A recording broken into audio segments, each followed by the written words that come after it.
Commonwealth is traditionally a strong supporter and advocate for the interests and practical needs of small states.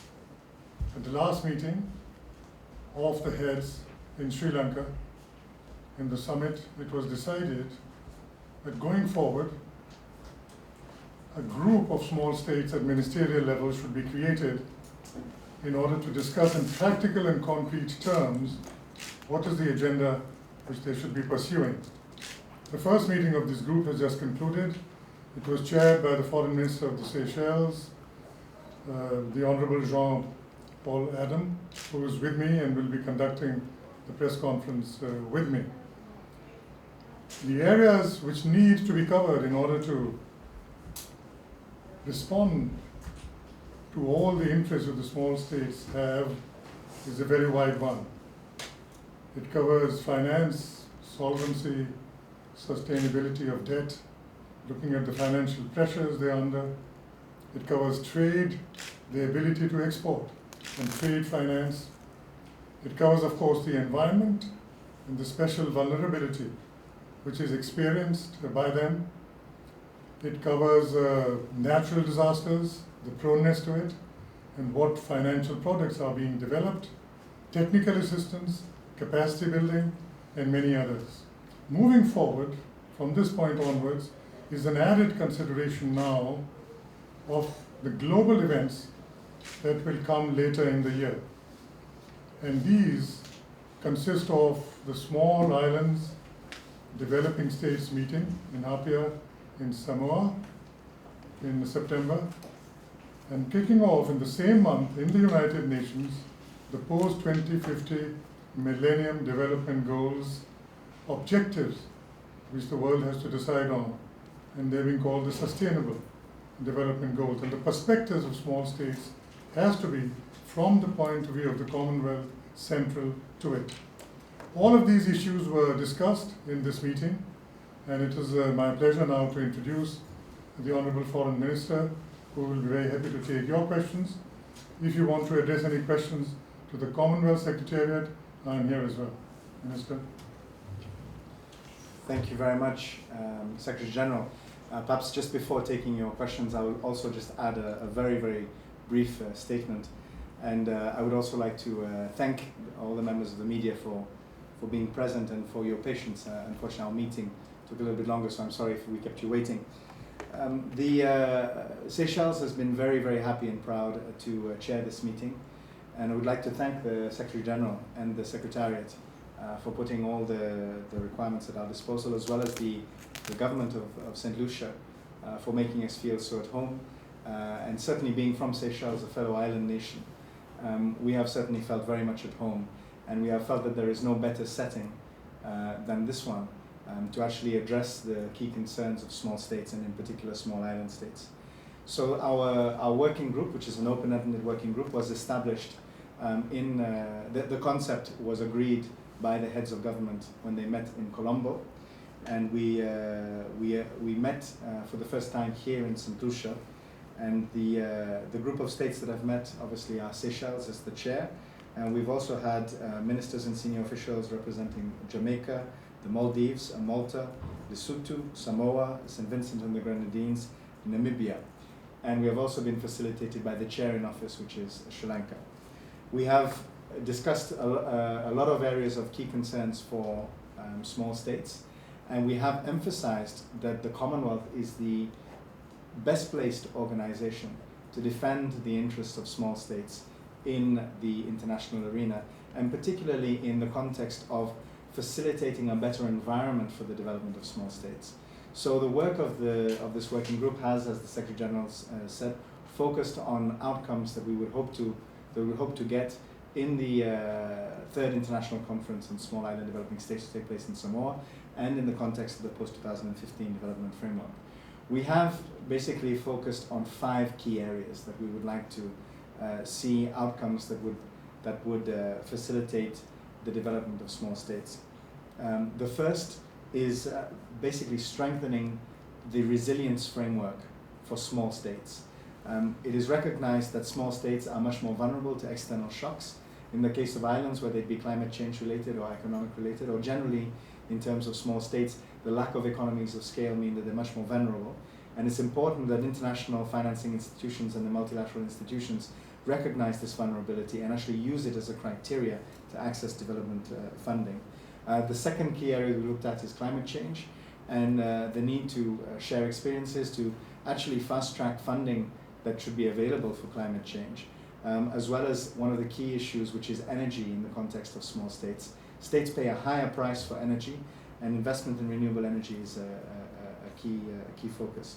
Thirdly is the international development framework and trading framework for for small states in general, but also island states, and looking at ways to better structure this in relation to the needs of small states.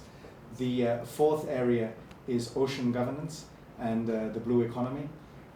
Oceans are seen as a key opportunity for small states, and particularly small island developing states, which currently the framework is not sufficiently developed to allow us to properly tap into those resources, and is rather often a space which is abused by external forces. So it is important that we relook at the way in which we're going to mobilize development linking to oceans.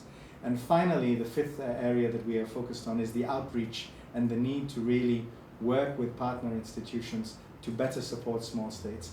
And there we have spoken about strengthening regional mechanisms, but we've also spoken about a wider outreach which the Commonwealth is uniquely placed to help us with, as, for example, an observer within the G20 process, but also about speaking to all of the key decision makers to ensure that small states are recognized and that their specific needs in particular are recognized and that small states are not marginalized.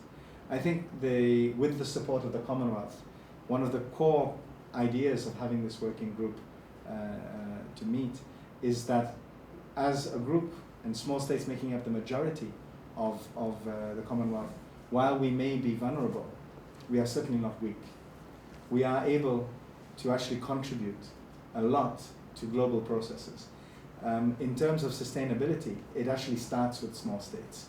You can achieve sustainability in a small state or in a small island state in a much more achievable time frame than in a larger state.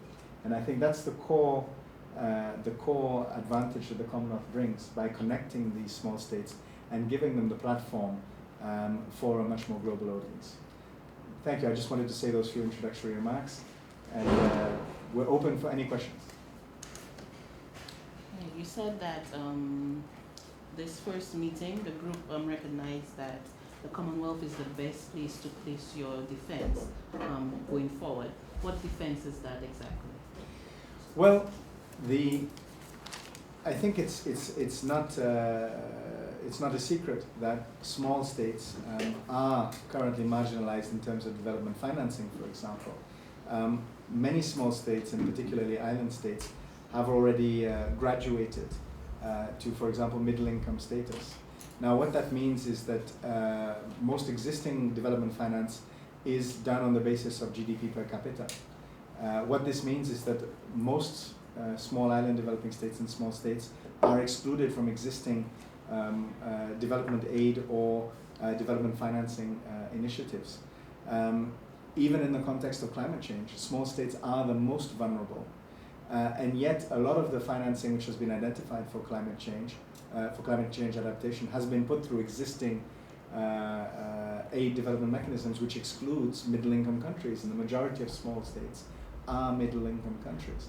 So how do we address this state of affairs?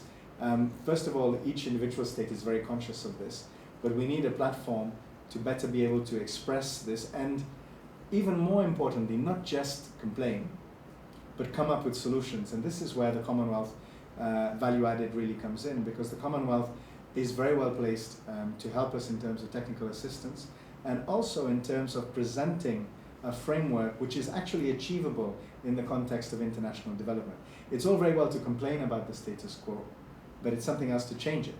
And certainly we're meeting because we believe we can change it with the support of the Commonwealth. I'd like to thank St. Lucia for hosting this conference. Tomorrow is going to be the Commonwealth World Conference of Small States. So what we have done today is going to be made available to the larger membership. And going forward, I mentioned 2 initiatives that will take place globally. There's another important one, which is the Group of 20, the G20. And the Commonwealth is the preferred interlocutor for the Group of 20 working group on development, and to look forward to all the input that we can bring from the outer world. We say very often that 90% of the world's GDP is on the table of the G20, but 90% of the world's countries are outside. So who is going to make available the dilemmas and the anxieties and the expectations of the outside world? The Commonwealth does it in a variety of ways. Okay, Mr. HG, the Foreign Minister just mentioned there that about small island states. You say that a lot of them have graduated to middle income countries, but recently a lot of them did kick a fuss about being put into that bracket. Now that you've placed your defense at the Commonwealth doors, how is the Commonwealth going to tackle that disparity? The Commonwealth has taken the lead in introducing the idea of vulnerability and its linkage to the need for resilience. This means that although poverty eradication will always remain for us the primary goal, we must take into account the present global condition of interdependence, whereby whether it is a development relating to finance or the cost of fuel or environment, they are visited by the downside of these developments. There has to be a mechanism developed which arrests a free fall of any economy and any society from this situation. The instruments that we are developing now, and they are now being looked at very, very carefully and with a great deal of acceptance in the Bretton Woods institutions, the World Bank and the IMF, in fact, are both on the concept of resilience as well as on the practical toolkit which we are bringing of various types of counter-cyclical loans, which means that once an external shock is experienced, then your financial obligations get naturally and immediately readjusted. Also swapping your debt obligations, debt for nature swap or debt for climate change swap.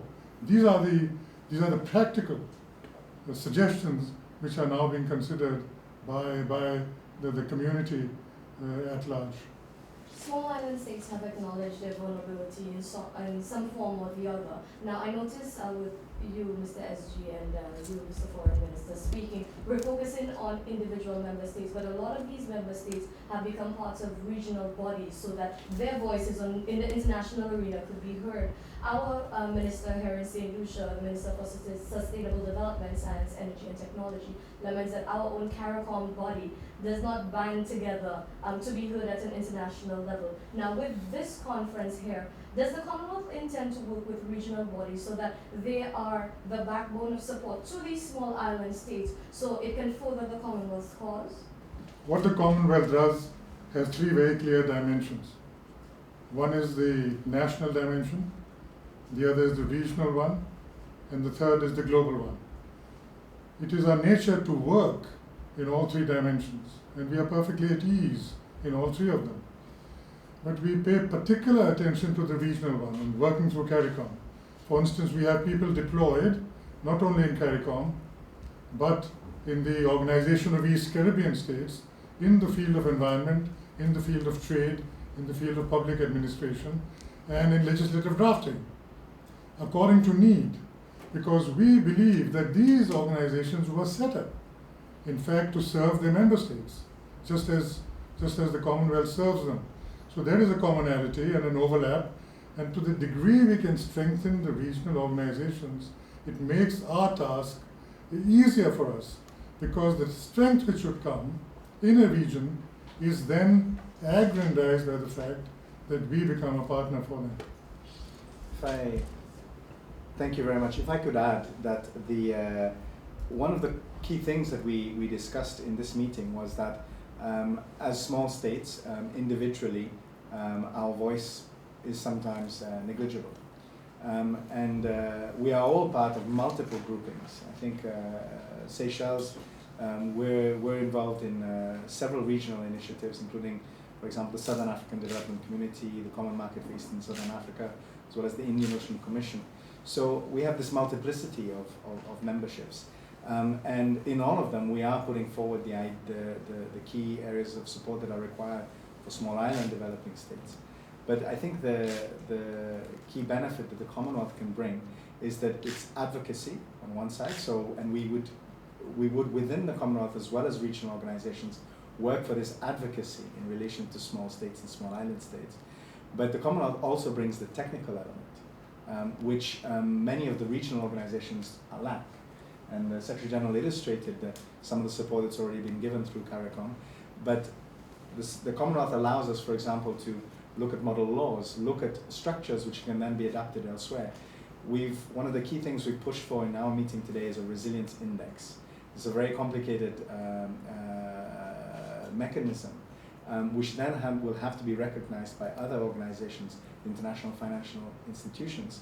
To have a mechanism that can meet those requirements requires a very strong technical capacity, which the Commonwealth is able to leverage. Being able to do a depth adaptation swap.